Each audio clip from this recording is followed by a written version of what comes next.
3000 പേജറുകൾ ലെബനനിലും സിറിയയിലുമായി ഒരേ സമയം പൊട്ടിത്തെറിച്ചു. സ്ഫോടന പരമ്പരയിൽ ലെബനനിൽ മാത്രം 9 പേർ കൊല്ലപ്പെട്ടു. 3000-നടുത്ത ആളുകൾക്ക് പരിക്കേറ്റു.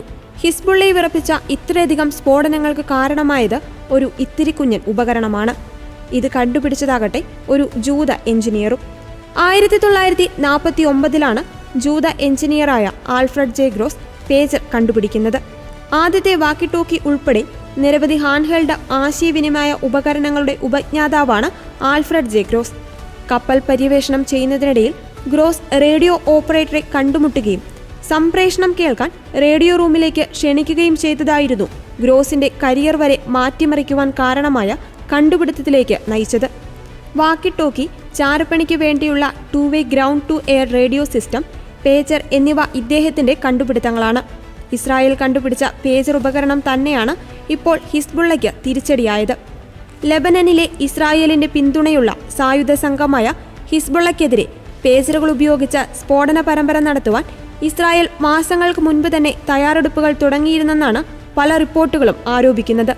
ഈ വർഷമാദ്യം ഹിസ്ബുള്ള ഇറക്കുമതി ചെയ്ത 5000 പേജറുകളിൽ ഇസ്രായേൽ ചാരസംഘടനയായ മൊസാദ് സ്ഫോടന വസ്തുക്കൾ സ്ഥാപിച്ചിരുന്നുവെന്ന് ലെബനീസ് സുരക്ഷാ വിഭാഗത്തെ ഉദ്ധരിച്ചുകൊണ്ട് റോയിട്ടേഴ്സ് റിപ്പോർട്ട് ചെയ്തിട്ടുണ്ട്. ചെറിയ മെസ്സേജുകളും അലേർട്ടുകളും സ്വീകരിക്കുവാനും അയക്കാനുമാണിത് ഉപയോഗിക്കുന്നത്. ബേസ് സ്റ്റേഷനിൽ നിന്നുള്ള റേഡിയോ ഫ്രീക്വൻസി വഴിയാണ് പേജറുകൾ പ്രവർത്തിക്കുന്നത്. വരുന്ന സന്ദേശങ്ങൾ തെളിയുവാൻ ചെറിയൊരു ഡിസ്പ്ലേ പേജറിൽ കാണാം. പേജർ എന്ന ഉപകരണത്തിന് ബീപ്പർ എന്നൊരു ഓമന പേര് കൂടിയുണ്ട്. സന്ദേശം എത്തുമ്പോൾ നേരിയ ശബ്ദമോ ബീപ്പോ വൈബ്രേഷനോ ഉണ്ടാകുന്നതിനാലാണ് ഇങ്ങനെയൊരു പേര് പേജറിന് വീണത് എന്ന് അനുമാനിക്കാം. Numeric pager, alpha numeric pager എന്നിങ്ങനെ 2 തരം ഉപകരണങ്ങളുണ്ട്. പേരുപോലെ തന്നെ ന്യൂമറിക് പേജറുകളിൽ ഫോൺ നമ്പറുകൾ പോലെ എന്തെങ്കിലും അക്കങ്ങൾ മാത്രമാണ് തെളിയുക. ഇതാണ് പേജറിന്റെ ഏറ്റവും അടിസ്ഥാന രൂപം. ആൽഫ ന്യൂമറിക് പേജറുകളിലാവട്ടെ നമ്പറുകളും അക്ഷരങ്ങളും സ്ക്രീനിൽ കാണും. കൂടുതൽ വിശദമായ സന്ദേശം അയക്കാനും സ്വീകരിക്കുവാനും ആൽഫ ന്യൂമറിക് പേജർ സഹായിക്കും. മൊബൈൽ ഫോണിന് റേഞ്ച് ഇല്ലാത്ത ഇടങ്ങളിൽ ഇപ്പോഴും പേജറുകൾ എന്ന കുഞ്ഞൻ ഉപകരണത്തിന് പ്രസക്തിയുണ്ടെന്നതാണ് മറ്റൊരു പ്രത്യേകത. പേജർ താരതമ്യേന പഴയ സാങ്കേതികവിദ്യ ആയതുകൊണ്ട് തന്നെ അതിനെ ഇന്റർനെറ്റുമായി ബന്ധിപ്പിക്കുവാൻ കഴിയില്ല.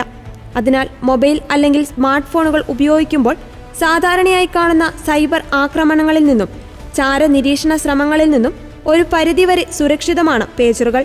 അതുകൊണ്ടാണ് ഇത് ഇപ്പോഴും സൈനിക സുരക്ഷാ മേഖലകളിൽ ഉപയോഗിക്കുന്നത്. ഇതുതന്നെയാണ് ഹിസ്ബുള്ള അംഗങ്ങൾ ഈ ഉപകരണങ്ങൾ കൈവശം വെക്കുന്നതിന്റെയും പ്രധാന കാരണം. ഗോൾഡ് അപ്പോളോ എന്ന തായ്വാൻ കമ്പനിയുടേതാണ് AP924 മോഡലിലുള്ള ഈ പേജർ. പരിക്കുപറ്റിയ ഇറാന്റെ ലെബനനിലെ സ്ഥാനപതി മുസ്തഫ അമീനിയുടെ ഒരു കണ്ണ് നഷ്ടപ്പെട്ടെന്നും ന്യൂയോർക്ക് ടൈംസ് റിപ്പോർട്ട് ചെയ്തിട്ടുണ്ട്.